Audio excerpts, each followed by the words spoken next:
There is a good news for all of you. A vaccine against a COVID virus is on its way. ये vaccine पहले किसको मिलेगी? Will the COVID go away or this pandemic is over? Even after this vaccine, it's difficult to call the things normal. Because in a coming time, एक नया pandemic आने वाला that is totally man-made and that is a pandemic of fear. And in the next few minutes, let's find out whether this vaccine is going to defeat the COVID and when the things go back to the normal. And I just want to make one request कि आप इस video को and तक जरूर देखें और यदि इस वीडियो से आपको कोई भी वैल्यू मिलती है तो please share this video with your friends. So let's start this video with some positive news. Covid vaccine से पहले भारत में कौन सी ऐसी वैक्सीन थी जिसे सक्सेस मिली थी? Pulse polio, right? दो पल जिंदगी की. This was the slogan for the pulse polio overdose campaign. और इसे पल्स पोलियो इसलिए कहा जाता था क्योंकि इसे बच्चों को एक सेट पीरियड ऑफ इंटरवल के बाद दोबारा देना पड़ता था. इस कहानी की शुरुआत तमिलनाडु में 1981 में शुरू होती है जब doctor T Jacob sir Vellore में पोलियो वैक्सीन देना शुरू करते हैं. तब से लेके पूरे भारत में इसे पहुंचने में 16 साल लग जाते हैं. 1995 में जब ये प्रोग्राम लॉन्च हुआ तब भारत में हर साल 50,000 से 1 लाख पोलियो केसेस होते थे. And it took 16 years for India to reach 0 polio cases.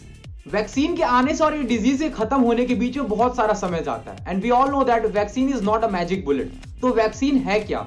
Late me tell you the role of this vaccine. This vaccine just send a small amount of weakened virus in our body. और ये virus इतने week होते हैं कि हमारे body को बीमार नहीं करते. Instead it act as a training system for our immune system so that our immune system can produce antibodies. And if there is any illness, if there is any diseases, so this immune system can help to fight with them in near coming future. And now it's time to discuss about the most awaiting question that कि ये vaccine हमें कब मिलेगी? Since last 8 or 9 months we are waiting and we are asking this question only. So let me make you one thing clear that there are 3 companies, those who have applied for emergency use authorization of this vaccine. First one is Pfizer, second one is Bharat Biotech, and third one is Serum Institute. First one is Pfizer. Pfizer is quite expensive and it needs to be stored at -70°C. So it is very difficult to get it through government programs. But remaining 2 candidates for manufacturing in India. So mostly phase 1 में आने वाली vaccine इन्हीं दोनों में से कोई होगी. इन vaccines के हमें 2 डोजेस लेने होंगे. But now the question is that कि ये वैक्सीन हमारे तक कब पहुंचेंगी and who is going to get this vaccine first? According to government ये वैक्सीन सबसे पहले हेल्थ केयर वर्कर को दिया जाएगा जिनकी टोटल नंबरिंग 1 करोड़ है. After that front line worker जिनकी टोटल नंबरिंग 2 करोड़ है. और उसके बाद उन लोगों को दिया जाएगा जिनकी एज 50 के अबव है जिनकी टोटल पॉपुलेशन 26 करोड़ है.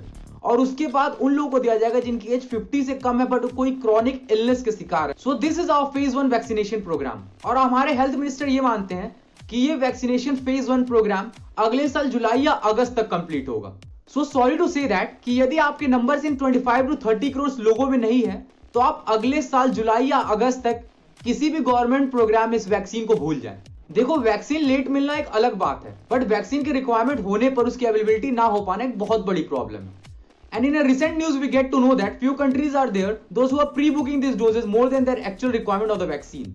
और इसका प्रूफ आपको नीचे दिए गए नंबर में मिल जाएंगे. कैनेडा इज ऑर्डरिंग 9 डोजेस पर person. USA is ordering 7 doses पर पर्सन. और ये जो कुछ देश हैं जो जरूरत से ज्यादा वैक्सीन की ऑर्डरिंग कर रहे हैं इनके वजह से जरूरतमंद देशों को ये वैक्सीन लेट मिलेगी. And do you know the most surprising part? दुनिया में कुछ लोग ऐसे भी हैं कि वैक्सीन आने के बाद भी उसे लेना नहीं चाह रहे हैं. And according to the survey it is being found that more than 32% of population of USA denies to take this vaccine even after proving that this vaccine is safe for human. And even कुछ countries तो ऐसे भी हैं जो कोविड-19 vaccine के against हैं. Situation weird है ना. इससे ये पता चलता है कि अगले साल कुछ अमीर देश जरूरत से ज्यादा वैक्सीन खरीदने वाले हैं. And they are going to put all this vaccine in their freezer unused because the people of their countries were anti-vaccine. अमीर देशों को तो जाने दीजिए. Is our country India is pro-vaccine or anti-vaccine? We will get to know this after some time. But हम अपने past experience से कुछ estimate जरूर लगा सकते हैं. That when this pulse polio were given, the rumors were spread in UP and Bihar that कि इस pulse polio को लेने की वजह से उनके बच्चे imported हो जाएंगे. They thought that it is a tool of a government so that to reduce the population.